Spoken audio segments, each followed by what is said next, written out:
नमस्कार, स्वागत है आप सभी का। आप देख रहे हैं पहाड़ प्रभात। आपके साथ मैं हूं राजीव ढोंडियाल। तो शुरुआत करते हैं पहाड़ प्रभात की। कारगिल विजय दिवस के आज 21 साल पूरे हो गए हैं और आज देश भारत मां के उन वीर सपूतों को याद कर रहा है जिन्होंने भारत की रक्षा के लिए अपने प्राणों की कुर्बानी दी। वहीं इस मौके पर दिल्ली में वॉर मेमोरियल पहुंचकर रक्षा मंत्री राजनाथ सिंह ने शहीदों को श्रद्धांजलि दी और नमन किया। कारगिल युद्ध में उत्तराखंड के 75 जवानों ने देश की रक्षा करते हुए अपने प्राणों की आहुति दी थी, न्यौछावर कर दिए थे प्राण। कारगिल युद्ध के शहीदों की शहादत को नमन करते हुए सीएम त्रिवेंद्र सिंह रावत ने कहा कि कारगिल की लड़ाई अभूतपूर्व लड़ाई थी। जिन परिस्थितियों में भारत के सैनिकों ने कारगिल फतेह किया वो बहुत कठिन था। ये उनकी जाबाजी थी कि हम अपनी भूमिका एक एक इंच वापस ले पाए। कारगिल युद्ध में शहीद हुए जवानों को मेरी श्रद्धांजलि। तो दिल्ली नेशनल वॉर मेमोरियल पर जहां रक्षा मंत्री राजनाथ सिंह ने सेना के अधिकारियों के साथ श्रद्धांजलि दी कारगिल विजय दिवस के मौके पर, क्योंकि 21 साल पूरे हो गए कारगिल दिवस के इस विजय दिवस को। और मुख्यमंत्री त्रिवेंद्र सिंह रावत ने भी शहीदों को याद करते हुए उन्हें श्रद्धांजलि अर्पित की और उत्तराखंड के शहीद जवानों को भी याद किया। कारगिल की लड़ाई ये अभूतपूर्व लड़ाई थी। दुनिया के जो जंग हुए हैं अपने आप में ये अभूतपूर्व थी। और कहा जाता है न भूतो न भविष्य। जिन परिस्थितियों में भारत के सैनिकों ने कारगिल फतह किया वो बहुत कठिन लगता कि उनकी जाबाजी थी कि हम अपनी भूमिका एक एक इंच वापस ले पाए। उत्तराखंड के 75 जवानों ने उसके लिए अपना बलिदान दिया। उन सबको हमारी श्रद्धांजलि है। शौर्य दिवस पर देहरादून में शहीदों को खुद त्रिवेंद्र सिंह रावत, मुख्यमंत्री त्रिवेंद्र सिंह रावत श्रद्धांजलि देंगे। ये बड़ी खबर आपको देते हैं। और गांधी पार्क में सुबह 10:30 बजे बताया जा रहा है कि कार्यक्रम होगा। शौर्य दिवस पर शहीदों को खुद सीएम त्रिवेंद्र सिंह रावत 10:30 बजे गांधी पार्क में श्रद्धांजलि देंगे। कार्यक्रम रखा गया है। शहीद स्मारक पर शहीदों को वो श्रद्धांजलि देंगे। आज कारगिल विजय दिवस मनाया जा रहा है। 21 साल पूरे हो गए हैं और आज ही के दिन 26 जुलाई के दिन ये दिन मनाया जाता है। 1999 में भारत और पाकिस्तान के बीच का युद्ध, जब पाकिस्तान ने भारतीय सरजमी पर भारतीय बंकर्स पर कब्जा कर लिया था और उसके बाद 60 दिनों तक युद्ध चलता रहा और आखिरकार अंत इस लड़ाई का 26 जुलाई का हुआ, यानी कि आज के दिन हुआ। और इसीलिए याद किया जा रहा है। आज के दिन को विजय दिवस के रूप में मनाया जाता है, जब अद्भुत साहस, अद्भुत शौर्य दिखाया हमारे जवानों ने। हमारे संवाददाता विनोद कुमार इस खबर पर और ज्यादा जानकारियों के साथ जुड़ गए। विनोद, 10:30 बजे बताया जा रहा है गांधी पार्क पर एक कार्यक्रम होगा, मुख्यमंत्री मौजूद रहेंगे, और कौन कौन मौजूद रहेगा?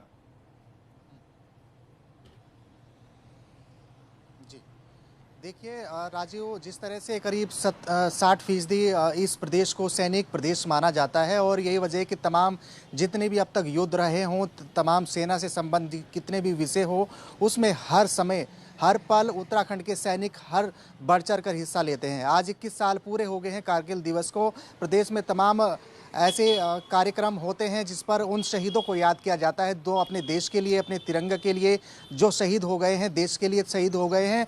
आज महत्वपूर्ण कार्यक्रम ये है कि मुख्यमंत्री त्रिवेंद्र सिंह रावत थोड़ी देर बाद में गांधी पार्क पहुंचेंगे और शहीद स्थल पर जो शहीद हुए हैं उन पर माल्यार्पण करेंगे। तमाम पूरे प्रदेश में लगातार ऐसे कार्यक्रम आज के दिन होते हैं, यानी 26 जुलाई के दिन होते हैं, जब हम उन शहीदों को याद करते हैं जिन्होंने अपने देश की खातिर, अपने तिरंगे की खातिर अपने प्राणों की आहुति दी है। लगातार ये भी देखा जाता है कि जिस तरह से कारगिल दिवस में, यानी कारगिल युद्ध में सबसे महत्वपूर्ण उत्तराखंड का योगदान रहा है, जिसमें 77 सैनिक उत्तराखंड के शहीद हुए हैं। उनको पूरी तरह से याद किया जाता है, भावभीनी श्रद्धांजलि उनको दी जाती है। और यही वजह है कि उत्तराखंड में करीब 60% ऐसे क्षेत्र है जहां से सैन्य बाहुल प्रदेश इसको माना जाता है और करीब 60% सैनिक उत्तराखंड से जाते हैं जो देश की सेवा करने का दिन आ गया है। विजय दिवस मनाया जा रहा है। आप विनोद हमारे साथ बने रहे, मैं आपके पास फिर से लौट रहा हूं अगली खबर पर। तो एक तरफ शौर्य दिवस मनाया जा रहा है, दूसरी तरफ उत्तराखंड के 4 जिले ऐसे हैं जहां पर आज भी लॉकडाउन है, वो बंद रहेंगे जिले। और ये 4 जिले हैं देहरादून, हरिद्वार, उधम सिंह नगर और नैनीताल। इन चारों जिलों में लॉकडाउन है और इसके पीछे का कारण है तेजी से बढ़ रहे कोरोना के केसेस। इन चारों जिलों में आज भी पाबंदियां रहेंगी। 24 घंटे में कोरोना के 244 नए पॉजिटिव केसेस आए हैं। प्रदेश की बात करें तो 5,961 पहुंच गई है कोरोना मरीजों की संख्या। तो कल भी उत्तराखंड के 4 जिलों में सिर्फ जरूरी सेवाएं और शराब की दुकानों को छोड़कर बाकी सभी दुकानें और प्रतिष्ठान बंद रहे। लॉकडाउन का कहीं पर पालन हुआ तो कहीं पर इसका उल्लंघन हुआ। इन चारों जिलों की तस्वीरें हम आपको दिखा भी रहे हैं। देहरादून हो, हरिद्वार हो, उधम सिंह नगर हो, नैनीताल में लोग जरूरी सामानों को खरीदने के लिए पहुंचे थे, चाहे सब्जियां हो, फल हो। और दूसरी तरफ शराब की दुकानें भी खुली थी, क्योंकि सरकार को राजस्व चाहिए, पैसा चाहिए, और इसलिए शराब की दुकानों पर लॉकडाउन का और किसी भी नियम का कोई असर नहीं पड़ता। उसको, शराब की दुकानों को बाकी सभी नियमों से अलग कर दिया जाता है।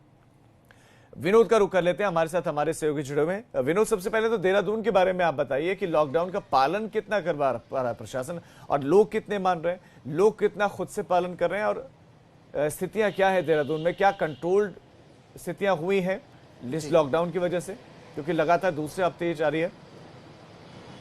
देखिए राजीव, सबसे इम्पॉर्टेंट बात यही है कि अब संख्या जिस तरह से बढ़ रही है, वो ऐसा नहीं माना जा सकता है कि उत्तराखंड में यानी राजधानी देहरादून में और तमाम क्षेत्रों में कोरोना कंट्रोल हो। ऐसी अब परिस्थिति उत्तराखंड की नहीं रही है। और जिस तरह से लगातार कोरोना की संख्या में सबसे बड़ा उछाल लगातार प्रतिदिन हो रहा है, उससे ऐसा नहीं माना जा सकता है कि उत्तराखंड में अब अच्छी स्थिति हो। अब राज्य सरकार ने साप्ताहिक बंदी का ऐलान तो किया है। लगातार ऐसे देखे जा रहे हैं कि दूसरा तीसरा सप्ताह ऐसा हो गया है कि साप्ताहिक बंदी है, जिसमें 4 जनपद हैं उत्तराखंड के, जिसमें हरिद्वार, देहरादून, नैनीताल और उधम सिंह नगर है। ये सबसे मेजर डिस्ट्रिक्ट्स हैं उत्तराखंड के, और इनमें सबसे भारी तादाद में, बड़ी संख्या में कोरोना मरीजों की संख्या में उछाल हो रहा है। कल ही 244 मामले आए हैं उत्तराखंड के अलग अलग जनपदों से, और यही वजह कि करीब 6,000 का आंकड़ा हो गया है उत्तराखंड में कोरोना मरीजों की संख्या का। लेकिन अब स्थिति बिल्कुल भिन्न है, क्योंकि लगातार शुरुआती दौर में ऐसा देखा जा रहा था कि उत्तराखंड में जिस तरह से 80% रिकवरी रेट था मरीजों का, वो भी घटकर अब करीब 55% आ गया है। तो ऐसे में दिक्कतें और बढ़ने वाली है, क्योंकि लगातार संख्या में बड़ा उछाल हो रहा है। और यही वजह है कि 200 से 300 से ज़्यादा और 200 से ज़्यादा रोजाना यानी प्रतिदिन की संख्या में उछाल होने की वजह से दिक्कतें और पैदा हो सकती है। लेकिन इतना जरूर है कि राज्य सरकार की ओर से जिस तरह से साप्ताहिक बंदी का ऐलान किया गया है, तो वो बंदी का निर्णय तो ठीक है, लेकिन राज्य सरकार को और भी ठोस निर्णय लेने पड़ेंगे राजीव, क्योंकि लगातार अब ऐसी संख्या बढ़ती जा रही है और मौतों का भी आंकड़ा बढ़ता जा रहा है। जानकारी के लिए धन्यवाद। चिंताजनक बात यह भी है कि मुख्यमंत्री ने कुछ दिन पहले बयान दिया और कहा कि वो खुद हैरान है कि आखिर ये कोरोना फैल कैसे रहा है, क्योंकि वो तो तमाम तरह की कोशिशें कर रहे हैं, यानी कि कुल मिलाकर सुपर स्प्रेडर्स हैं अभी, वो चाहे किसी भी जिले में हो, और वो सुपर स्प्रेडर्स से लोगों तक कोरोना पहुंच रहा है। तो ऐसे में एबीपी गंगा आप सभी से अपील करेगा, कोशिश कीजिए घर के भीतर रहे, जरूरी काम हो तो पूरे एहतियात के साथ घर से बाहर निकलें। खबरों में आगे बढ़ रहा है, कांग्रेस ने वीकेंड लॉकडाउन के खिलाफ मोर्चा खोल दिया। एक तरफ देहरादून में यूथ कांग्रेस कार्यकर्ताओं ने हवन यज्ञ किया, तो वहीं हल्द्वानी में कांग्रेस कार्यकर्ताओं ने सरकार के खिलाफ धरना दिया। कांग्रेस का कहना है कि जब शराब की दुकानों को खोला गया है, तो फिर बाकी दुकानों को खोलने की इजाजत क्यों नहीं दी गई? कांग्रेस का कहना है कि अगर सरकार बंद करना चाहती है तो फिर सभी दुकानों को के लिए हमने यहाँ पे एक जगह का बंद किया है कि सरकार को सद्बुद्धि मिले। जिस तरीके से यहाँ पर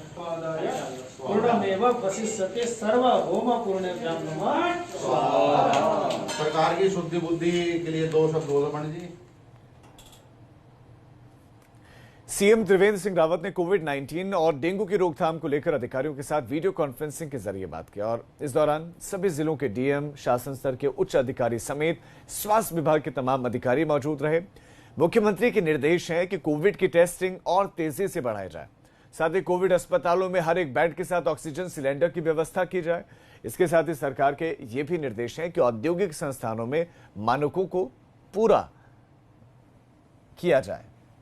सर्विलांस को और एक्टिव करने को कहा गया है, जितना सर्विलांस होगा उसको बढ़ाना चाहिए। दूसरी बात, टेस्टिंग कैपेसिटी हमको और अधिक बढ़ाने की आवश्यकता है। हमने कैसे घबराने की जरूरत नहीं कि पेशेंट की संख्या बढ़ रही है। मोर्टेलिटी कैसे रुके, इस पर सीनियर डॉक्टर्स को ध्यान देना है। ये उनकी जिम्मेदारी है कि जो भी ऐसे पेशेंट हैं उनको सीनियर जो डॉक्टर हैं वो स्वयं उनको देखें।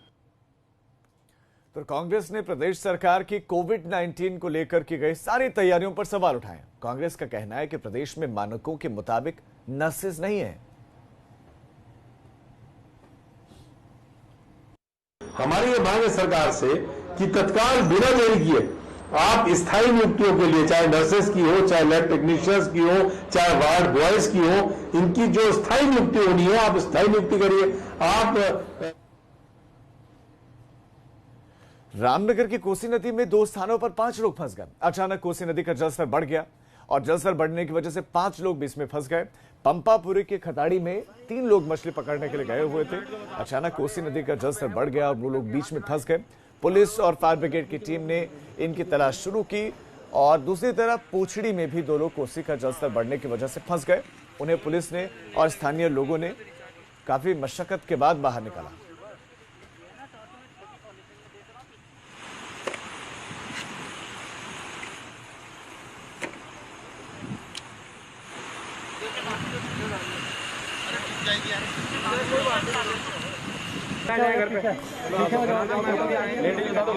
चलो महिलाएं भी जाए यहाँ से। इनका किसी का दोस्त हो तो बताएं। बड़कोट में यमुना नदी के बीच में बनाया गया वैकल्पिक मार्ग फिर से पानी में डूब गया है, जिस वजह से लोग जान जोखिम में डालकर सफर कर रहे हैं। दरअसल यमुना नदी पर पुल बन रहा है, जिसका काम अभी तक पूरा नहीं हो सका है।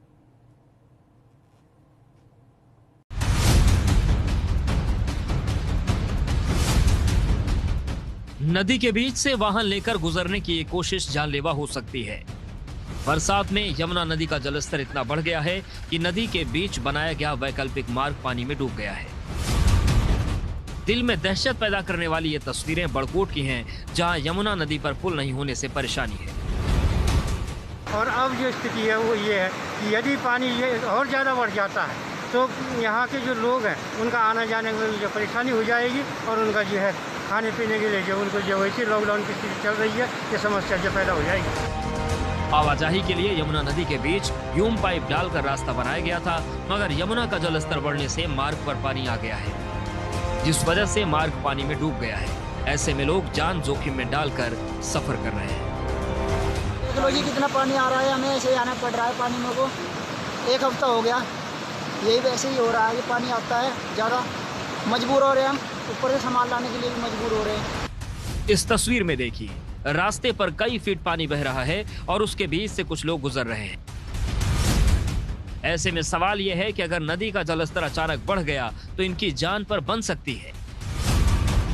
इस तस्वीर को देखिए, एक ट्रक नदी के बीच फंस गया है, जिसे बाहर निकालने के लिए जेसीबी मंगवानी पड़ी। बड़कोट से नितिन चौहान की रिपोर्ट, एबीपी गंगा। पिथौरागढ़ के धापा गांव में बादल फटने से लोगों के घर तबाह हो गए, जिस वजह से अब लोग टेंट में ही दिन और रात गुजारने को मजबूर हैं। अगर अभी भी कई मकानों पर खतरा है, जिस वजह से ग्रामीण अब विस्थापन की मांग कर रहे हैं।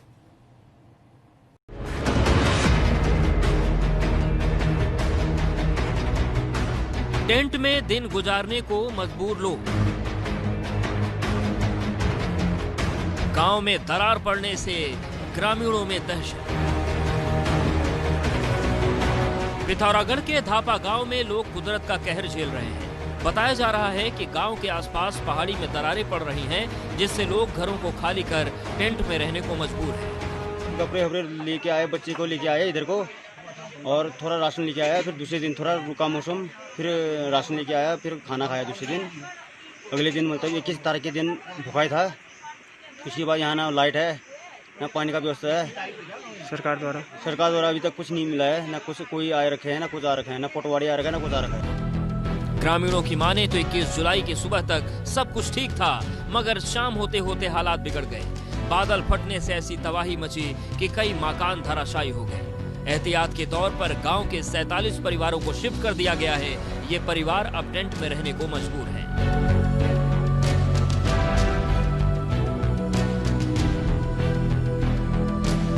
विधायक हरीश धामी ने प्रदेश सरकार से ग्रामीणों के पुनर्वास की मांग की है।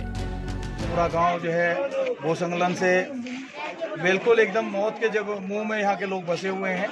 और मैं सरकार से कहना चाहता हूँ, माननीय मुख्यमंत्री जी से कहना चाहता हूँ कि वो तत्काल प्रभाव से जो है इस गांव को तत्काल जो भी 130 परिवार इस गांव में रहते हैं उनको पुनर्वास करें। अगर पुनर्वास के लिए उनके पास अगर तराई में ज़मीन नहीं है तो इनको एक जो है पैकेज के रूप में पैसा दे दिया जाए कि भाई हम आपको इतना पैसा दे रहे हैं और आप अपने लिए जहाँ पर सुरक्षित जगह है वहाँ पर अपना भवन निर्माण करें। बारिश के बाद गांव तक पहुंचने वाले रास्ते ध्वस्त हो गए हैं। आईटीबीपी के जवान भी पहाड़ों की पथरीली पगडंडियों के सहारे किसी तरह गांव तक पहुंचे।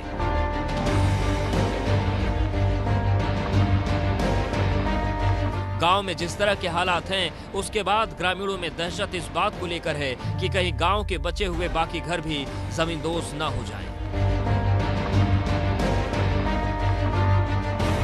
अब प्रशासन गांव का भूवैज्ञानिक सर्वे करेगा, जिसमें देखा जाएगा कि फिलहाल यहां पर रहना सुरक्षित है या नहीं। पिथौरागढ़ से योगेश पाठक की रिपोर्ट, एबीपी गंगा।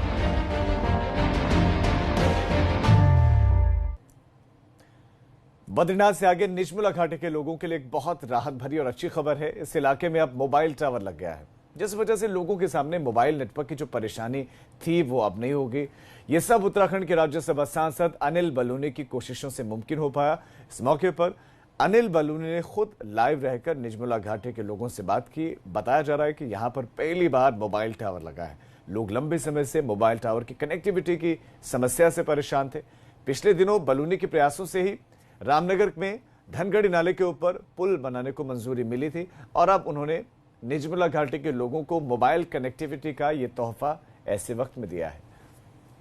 आप लोगों के घाटी के लिए, उत्तराखंड के लिए जो करना होगा वह सब कामों को मैं करूंगा और आप आने वाले समय में देखेंगे, क्योंकि आप जानते हैं कि मैं केवल बोलने पे और भाषण देने पे विश्वास नहीं रखता हूं। मैं आपकी घाटी के लिए जल्दी, जो मैंने कहा है कि जो काम मुझे बताए जाएंगे, अब मैं आप ये मान सकते हैं कि मैं आपकी घाटी का निवासी हूँ और यही का आपकी घाटी का रहने वाला हूँ। जो आपके लिए काम होंगे सारे कामों में पूरी ताकत से लगूंगा और आप देखिएगा कि एक एक करके हम लोग सारे कामों को सब मिलके, आप लोग और हम सब मिलके काम करेंगे आने वाले समय में। आज आपके साथ में जुड़ा, आपको बहुत बहुत बधाई। आपके लिए जो कार्य होंगे उनको अभी किया जाएगा। लगता है कि उत्तराखंड में नेताओं और अधिकारियों के बीच में सब कुछ ठीक नहीं चल रहा है। पहले मंत्री मदन कौशिक अफसरों पर भड़क उठे थे, अब कैबिनेट मंत्री हरक सिंह रावत अपने ही विभाग के सचिव से खफा हैं। लोग बहुत परेशान हैं और मुझ पर रोज, मैं कोटद्वार जा रहा हूँ, वहाँ पे लोग आ रहे हैं। मैं अभी श्रीनगर गया था, वहाँ भी लोगों ने मुझसे कहा और मुझको रोज लोग मिलने के लिए आ रहे हैं। और ऐसे महामारी के समय में किसी का हम भुगतान न करें तो ये भी अच्छा नहीं है।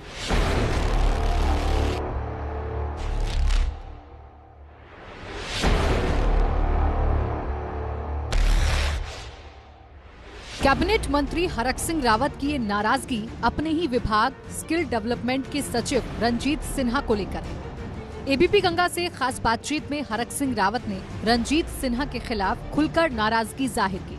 हरक सिंह रावत का कहना है कि स्किल डेवलपमेंट के तहत चल रहे सेंटर्स कई महीने से भुगतान नहीं होने के कारण बंद पड़े हैं। बार बार कहने के बावजूद भी सचिव महोदय भुगतान करवाने को तैयार नहीं है। इस बात को लेकर मैंने सचिव रंजीत सिन्हा से बहुत नाराजगी व्यक्त करी कि भाई ठीक है, जब लॉकडाउन हुआ, ये महामारी के दौरान सेंटर बंद हो गए, कोई दिक्कत नहीं है, लेकिन जो सेंटर चले, एग्जाम हो गया और उनका आप भुगतान क्यों नहीं कर रहे हो? अगर आप जब कहो कि साहब अटेंडेंस चेक करेंगे हम, तो आपने एग्जाम से पहले क्यों नहीं अटेंडेंस चेक करी?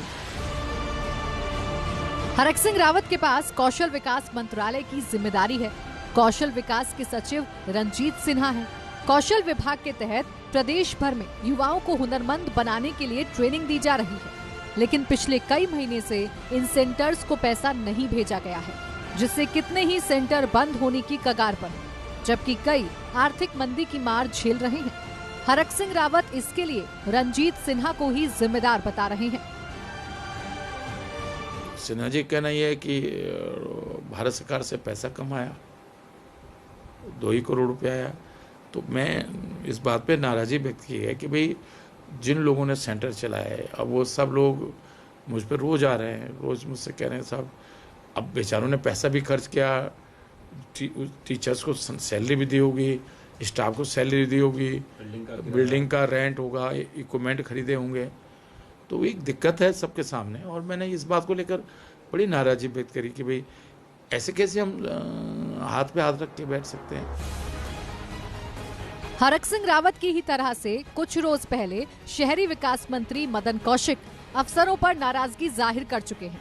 दरअसल कुछ रोज पहले देहरादून में महाकुंभ को लेकर बुलाई गई मीटिंग से कई अहम विभागों के सचिव नदारद थे, जिससे नाराज होकर मदन कौशिक मीटिंग बीच में ही छोड़कर चले गए थे। उधर कुछ ही दिनों पहले किच्छा से भाजपा विधायक राजेश शुक्ला ने विधानसभा अध्यक्ष से डीएम नीरज खैरवाल की शिकायत की थी।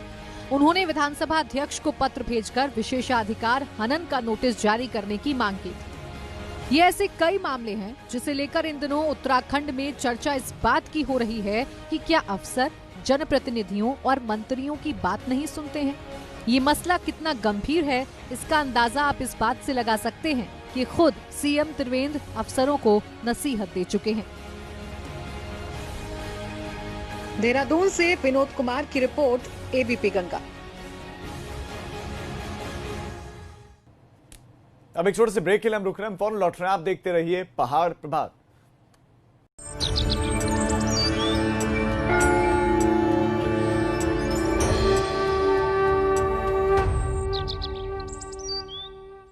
मैडम ये तो जादू की छड़ी है।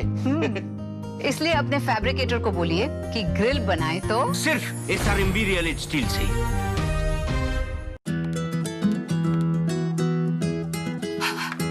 बदबू का खौफ कभी नहीं, क्योंकि अब आया है महकती ताजगी भरा वीको का सौंफ, वीको वज्रदंती, अब सौंफ फ्लेवर में। वीको वज्रदंती। दवा इंडिया आई है। यहाँ पर हाई क्वालिटी जेनेरिक दवाइयाँ मिलती हैं, जिनका दाम ब्रांडेड दवाइयों से बहुत कम होता है। जेनेरिक दवा के लिए सिर्फ दवा इंडिया। Happy anniversary. आज डिनर मैं बनाऊंगा, ऑफिस से आते वक्त सामान भी ले आऊंगा। अब ताकत नहीं रही। इट्स ओके डैड, बढ़ती उम्र में ताकत की कमी कॉमन है, इसीलिए एंश्योर। इसमें है हाई प्रोटीन, कैल्शियम और विटामिन डी, जो बोन्स और मसल्स की ताकत बढ़ाने में मदद करे हफ्तों में। Ensure regain strength within weeks. Virat compressive strength. Ambuja cement. आज भूख सबसे बड़ी मजबूरी है, इससे जंग में आपका सहयोग जरूरी है। निभाएं अपना फर्ज। जुड़े एबीपी गंगा और रॉबिनहुड आर्मी के मिशन 30 मिलियन के साथ। करें अन्नदान या सिर्फ श्रमदान। जुड़ने के लिए साइन अप कीजिए।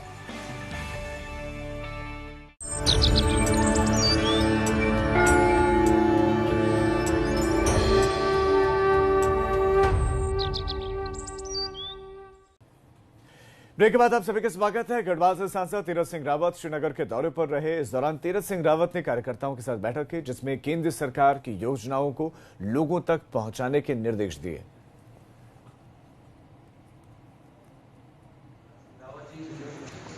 और मुझे लगता है कि आप सब लोगों ने वो वन मंत्री हरक सिंह रावत कोटद्वार के दौरे पर रहे और इस दौरान हरक सिंह रावत ने भाबर स्थित राजकीय महाविद्यालय में विज्ञान संकाय भवन का लोकार्पण किया।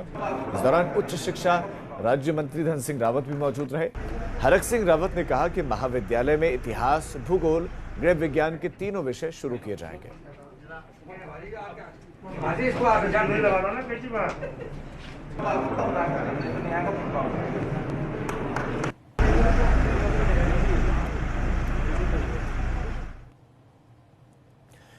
पौड़ी जिले में एयर एडवेंचर स्पोर्ट्स को बढ़ावा दिया जा रहा है और सतपुली के पास में एयर एडवेंचर स्पोर्ट्स की एक्टिविटीज का ट्रायल भी किया जा चुका है। अब जल्द ही इस क्षेत्र में एयर स्पोर्ट्स एडवेंचर की शुरुआत होने जा रही है।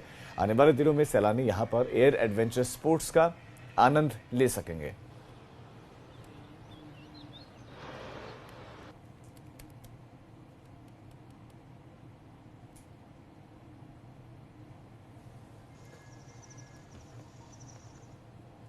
अब खबर बड़कोट से, जहां पर वार्ड नंबर 4 में गुलदार की दहशत कम होने का नाम नहीं ले रही है। यहां पर रहने वाले लोग पहले से ही कंटेनमेंट जोन में, ऊपर से गुलदार की दहशत। दरअसल यहां पर गुलदार को एक बार फिर से वाल्मीकि बस्ती में देखा गया। लोगों का कहना है कि उन्होंने उसको देखा, कई बार देखा है और उसकी वीडियो भी लोगों ने बना ली। वन महकमे ने पहले बंदूक से फायरिंग का सहारा लिया, फायर किया गया, इससे भी कुछ नहीं हुआ तो पिंजड़े को अब झाड़ियों के बीच में लगाकर गुलदार को पकड़ने की कोशिश की जा रही है।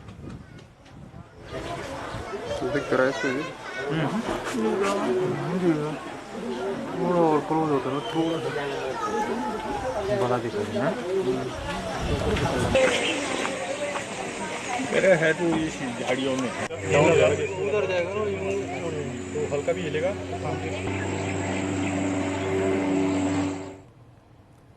और अब आपको दिखाते हैं उत्तराखंड की खबरें फटाफट अंदाज में। श्रीनगर में लोगों ने अधिशासी अधिकारी के दफ्तर पर की तालाबंदी, घरों में दरारें पड़ने से लोग नाराज। धारचूला में आधे घंटे के लिए खुला झूला पुल, नेपाल से धारचूला परीक्षा देने आए 8 बच्चे लौटे वापस, नेपाल से भारत आए 7 लोग। बागेश्वर में आशा वर्कर ने दिया धरना, मांग दी 18,000 रुपए प्रति माह देने की मांग। टिहरी में होटल से बरामद हुई नर्स की लाश, जिला अस्पताल बौराड़े जॉली ग्रांट में काम करती थी युवती। रुड़की में 2 इनामी बदमाश गिरफ्तार, गंगनहर पुलिस ने गिरफ्तारी की। जिम कॉर्बेट की 145वीं जयंती पर रामनगर में कार्यक्रम, धनगढ़ी में स्थित जिम कॉर्बेट की मूर्ति पर किया गया माल्यार्पण। टिहरी में श्रीदेव सुमन के बलिदान दिवस पर किया गया उन्हें याद, जेल परिसर के पास स्थित श्रीदेव सुमन की मूर्ति पर माल्यार्पण। तो इस बुलेटिन में फिलहाल इतना ही, लेकिन उत्तर प्रदेश और उत्तराखंड की तमाम खबरों के लिए आप देखते रहिए एबीपी गंगा। खबर आपकी, जुबान आपकी, और छोटे से ब्रेक के उस पार देखिए खबरें ताबड़तोड़।